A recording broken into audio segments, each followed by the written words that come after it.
नमस्ते, जय गुरुदेव। संन्यास उपनिषद चैप्टर 5 में हमने देखा कि caught up in the cycle of identification, Karma और पक्का हो जाता है, कर्म बंधन में फंस जाता है, ज्यादा एफर्ट करने लगता है।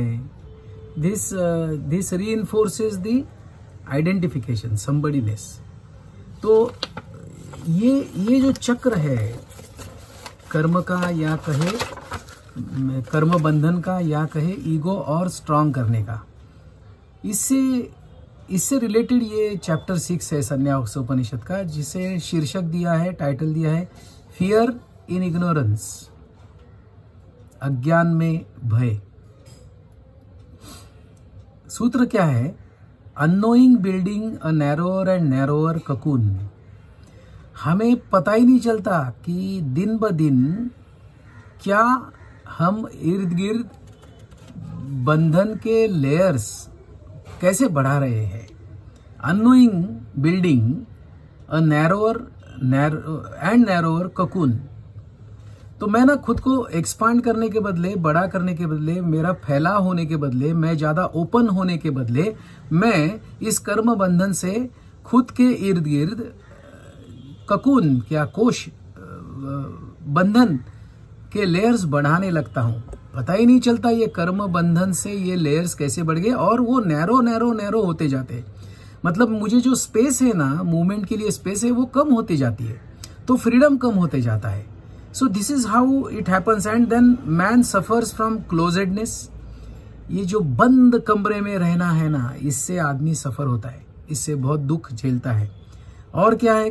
सफर्स फ्रॉम क्लोजेडनेस, फियर, भय पैदा होता है और एंग्जाइटी पैदा होती है। और इसका फाइनली परिणाम क्या है? तो इनर पॉवर्टी, आंतरिक गरीबी जिसे कहते हैं, वो आ जाती है। तो ये identification, living with somebodiness leads to karma bandhana, और कर्म बंधन से क्या होता है? ये बंधन दिन ब दिन स्ट्रांग होते जाता है। हमारी मूवमेंट की स्पेस, बॉडी की, माइंड की, इंटेलेक्ट की, अंडरस्टैंडिंग की, सारी स्पेस जो है ना, ये जो फ्रीडम है ना, देखिए पंछी आकाश में कैसे उड़ता है, कोई बंधन नहीं है, बस जहां चाहे जिस तरफ चाहे मुड़ सकता है। ये कम होते जाता है दिन ब दिन। कर्म लीड्स टू बंधना, और गुरुजी कहते हैं या शंकराचार्य कहते हैं अकर्म लीड्स टू मोक्षा, अकर्मैव मोक्षः। और कौन सा ये क्यों कर्म का बंधन ही क्यों है? मैं खुद को कुछ समझता हूं ना। If I am somebody related with that somebodiness, there is a duty. और ये ड्यूटी करने से, जिसे मैं बड़े शान से कहता हूं मैं स्वधर्म का पालन कर रहा हूं, अरे लेकिन क्या ये तेरा स्वधर्म है क्या? या तुझे लग रहा है ये तेरा स्वधर्म है, ये तेरा नेचर है, ये तेरा कर्तव्य है, ये तेरी ड्यूटी है? जो मैं नहीं हूं वो मैं हूं, ऐसे समझने के बाद यहीं से तो माया की शुरुआत हो गई, इल्यूजन की शुरुआत हो गई। जो मैं नहीं हूं, कोई मुझे पापा कहता है, तो क्या मैं पैदाइशी पापा हूं क्या? ये तो पापा नाम का रोल बेटा या बेटी के संदर्भ में आ गया है। It's a role to be played, that's all.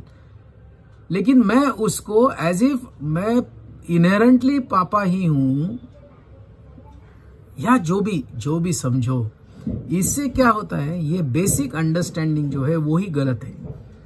When I know that actually I am nobody, still I assume somebodyness. It's okay if it is just for a play.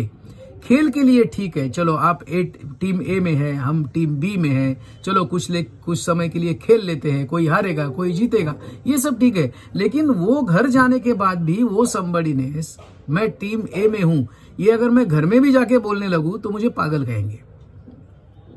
So caring this somebodiness, caring this role 24/7 leads to karma बंधना।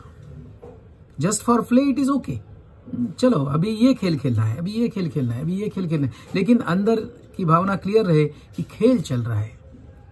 So life कोई ऐसी seriously लेने की बात नहीं है। तो इसमें आगे चैप्टर 7 में क्या कहते हैं Guruji? Doing leads to poverty. ये जो कर्म है ना, करना है ना, इससे गरीबी आती है। ये इट्स वेरी इंटरेस्टिंग चैप्टर। इसमें 2 सूत्र है। पहला सूत्र है the more one does something to overcome fear and insecurity by acquiring wealth, education and power, the more poor he winds up within. अंदर से वो ज्यादा खुद को गरीब करने लगता है। कि किस कारण से? तो उसके मन में जो फियर है, असुरक्षितता का भाव है, ये फियर और असुरक्षितता वेल्थ जमा करने से, ज्ञान प्राप्त करने से और सत्ता आने से या पावर आने से चली जाएगा ये सब ऐसे उसको लगता है, इसलिए वो ज्यादा से ज्यादा कर्म करने लगता है। तो माया क्या है, इल्यूजन क्या है कि फियर एंड इनसिक्योरिटी कैसे जाएगा? ये मिसअंडरस्टैंडिंग, मिसकंसेप्शन है कि ज्यादा पैसा कमाने से, ज्यादा शिक्षण या क्या एजुकेशन लेने से, या ज्यादा पावर या सत्ता प्राप्त करने से ये मैं फियर एंड इनसिक्योरिटी से मुक्त हो सकता हूं। यही तो बेसिक गड़बड़ है, this is wrong understanding, misconception.